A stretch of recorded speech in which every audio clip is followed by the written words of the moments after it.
Myrtle. After ng mga pinagagawa mo sa kanya. Friends ba kayo? Friends kami ni Myrtle. In fact, close kami, nag-share kami ng skincare, ganyan. Okay. Pero syempre, pag eksena, kailangan mo mag-internalize. So, makikita mo kami pag mag-eksena kami before mag-take. Nakaganon kami sa isa't isa. Nagkakatitigan kami, tapos parang tumataas yung kilay. Pataas na kami ng kilay.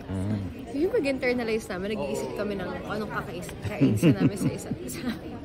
So ngayon, masaya siya ka-work kasi alam mong ginagawa talaga niya yung trabaho niya. Hindi na naulit yung parang nagkasakitan o nasa bunutan na natanggalan kanya ng... Hindi mo maiwasan yun eh. Naulit pa? May time kasi ako na yung nag-revenge, diba? So, ikaw na kayo lang. makikita niyo sa trailer, binugbog ko si Myrtle, naawa ako. So, hindi mo maiwasan na masaktan talaga yung isa't isa. Kahit tinatry mo naman na hindi masaktan.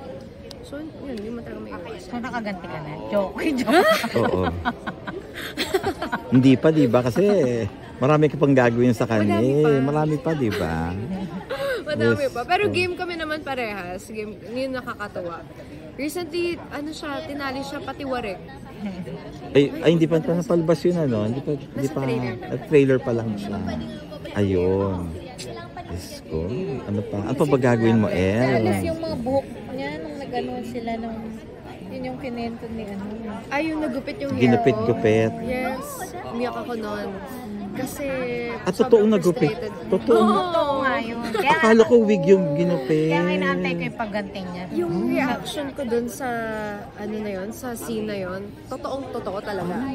Kasi nung nagupit yung hair ko, nahampas sa akin ni Myrtle yung extension sa mukha ko. Tapos nagulat ako. So yung reaction ko sa screen, ano nangyayari? Gumagano ako, tapos nampal-sampal pa niya habang hawak ko ni TJ na ganyan. Sabi ko, oh my God, ano nangyayari? So parang after nun, nakita ko pa na gano'n ang PA ko na nagupit pala yung buhok. So, shocks. Dibdib ni Myrtle yung paggupit. Talagang ramdam kasi talaga yung character. Well, okay lang. Hindi naman. Okay lang. Humaba naman na yata ulit eh. Haba-haba naman siya. Oo. Madadalma sa extensions ulit yan. Oo. Okay lang.